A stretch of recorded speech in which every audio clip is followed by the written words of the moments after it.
cours d'un meeting populaire dénommé Meeting Bilan, organisé par l'honorable Ados Ndombassi, candidat à la circonscription électorale de la Funa au numéro 337 et 58 à Kalamou ce week-end dernier. Ces meetings avaient pour objectif de présenter à la face du monde ainsi qu'à toute la population de la Funa en particulier ce qu'a été le travail parlementaire de l'honorable Ados Ndombassi durant sa première législature au niveau de l'Assemblée nationale. À cet effet, Ados Ndombassi a présenté les candidats conseillers municipaux de la liste de la Brigade Orange qui est son mouvement de pression dont la sortie officielle interviendra l'année prochaine.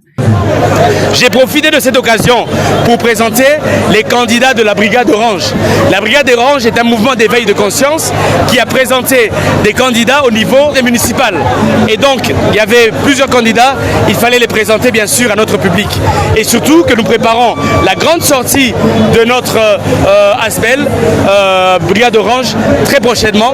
Brigade Orange qui est un mouvement d'éveil de conscience. Durant ces 5 ans, Ados Ndombassi a déposé 10 propositions de loi et plus de 60 plaidoyers à caractère social. Dans la foulée, il estime qu'il doit continuer ses combats pour le bien-être de la population congolaise. Présenter mon bilan aux habitants de Funa, mes électeurs, et leur dire le pourquoi de mon retour au niveau du Parlement en 2024. Aujourd'hui, l'honorable Ados Ndombassi, député national de la Funa, a déposé une dizaine de propositions de loi au niveau de l'Assemblée nationale. J'ai déposé plus de 40 questions orales avec débat au numéro de l'Assemblée et j'ai fait 68 plaidoyers et à peu près 12 lobbying pour la réhabilitation de certaines routes dans la ville de Kinshasa et plus précisément à la Funa.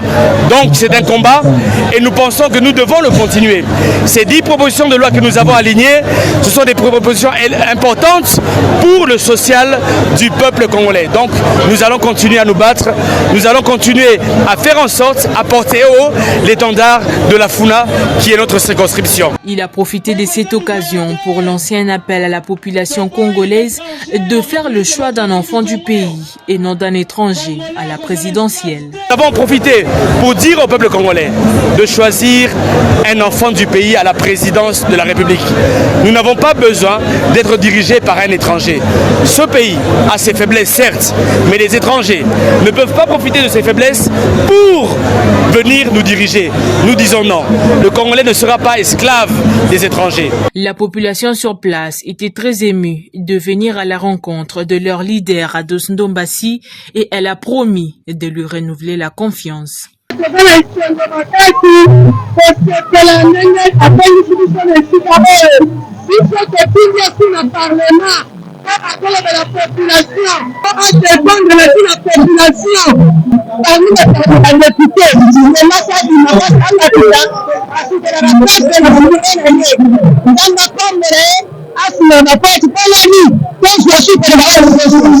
Après un bilan positif de l'élu du peuple qui s'est sacrifié pour le bien-être des ses siens, la population de la Funa a intérêt de réélire Ados Ndombassi pour lui permettre de continuer à porter haut leurs desiderata afin que les solutions pérennes soient trouvées.